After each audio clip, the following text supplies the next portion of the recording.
महाराष्ट्र और झारखंड विधानसभा चुनाव में वोटिंग के बाद एग्जिट पोल के नतीजों ने सियासी हलचल तेज कर दी है।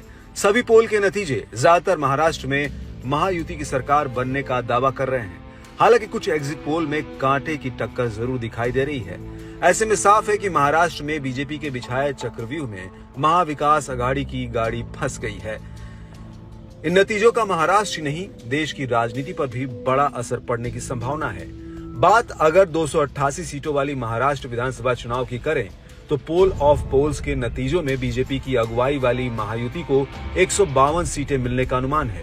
वहीं एमवीए को 129 सीटें मिल सकती हैं, जबकि अन्य के खाते में 7 सीटें जाने का अनुमान है। वहीं चाणक्य स्ट्रेटजीज के एग्जिट पोल में भी महायुति की वापसी होती दिख रही है। एग्जिट पोल के मुताबिक बीजेपी गठबंधन को 152 से 160 सीटें, कांग्रेस गठबंधन को 130 से 138 सीटें मिलने का अनुमान जताया गया है। पॉलिटिकल पंडितों की माने तो महाराष्ट्र में बीजेपी ने खास रणनीति के तहत चुनाव लड़ा। पीएम मोदी से ज्यादा रैलियां और सभाएं देवेंद्र फडणवीस ने की। इतना ही नहीं, स्थानीय मुद्दों के ही इर्द गिर्द चुनाव लड़ा गया, जिसका नतीजा एग्जिट पोल में तो देखने को मिल रहा है। बाकी तस्वीर 23 नवंबर को साफ हो जाएगी। बता दें कि ये आंकड़े नतीजे नहीं है। चुनावी रिजल्ट 23 नवंबर को सामने आएगा। हालांकि बीजेपी खेमा एग्जिट पोल्स के नतीजे आने के बाद से जश्न में डूब गया है। वहीं एग्जिट पोल्स के नतीजों में भी 81 सीटों वाली झारखंड विधानसभा में बीजेपी के नेतृत्व वाली एनडीए सरकार बनने की संभावना है। वहीं इंडिया गठबंधन को बड़ा झटका लगा है। हालांकि आपको ये बता दें कि ये महज एक अनुमान है। नतीजे 23 नवंबर को ही आएंगे। मैट्राइज एग्जिट पोल के आंकड़ों के मुताबिक 46 सीटों पर बीजेपी के नेतृत्व वाला एनडीए गठबंधन कब्जा जमाने जा रहा है।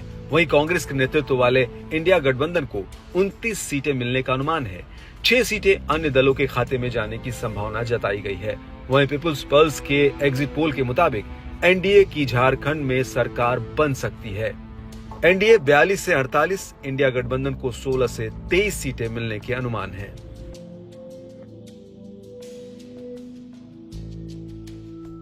से पार होड़ लगी हुई थी एग्जिट पोल वालों की कि कौन कितना ज्यादा सीट पहुंचाता है। इस बार भी वैसा ही कुछ होता दिख रहा है, लेकिन हकीकत में एग्जिट पोल है। एग्जैक्ट पोल जो होगा, जो परिणाम आएंगे वो चौंकाने वाले होंगे, एक तरफा होंगे। मैं दावा करता हूं कि कम से कम 55 प्लस में हम लोग जाएंगे। अरे लोगों का उत्साह देखिए, महिलाओं की कतार देखिए, वोट की जो बढ़ोतरी हुई, परसेंटेज जो बढ़ा वो देखिए। आपके पास कोई मुद्दा नहीं था, हमारे पास मुद्दों की भरमार थी। हम झारखंडी विषयों को लेकर आगे बढ़ रहे थे। जो भीड़ आ रहा था, जो क्राउड आ रहा था कल्पना सोरेन जी और हेमंत सोरेन जी की सभा में, अभूतपूर्व। नरेंद्र मोदी जी की सभा फेल हो जा रही थी कल्पना सोरेन की सभा के सामने। एक विधानसभा में इतनी भीड़ आती थी जिसकी कल्पना उन लोगों ने भी नहीं की होगी। तो ये दर्शाता है कि हम बहुत बड़ी बहुमत की ओर आगे हैं। और एग्जिट पोल ये सब मैं मानता हूं प्रासंगिक नहीं है झारखंड।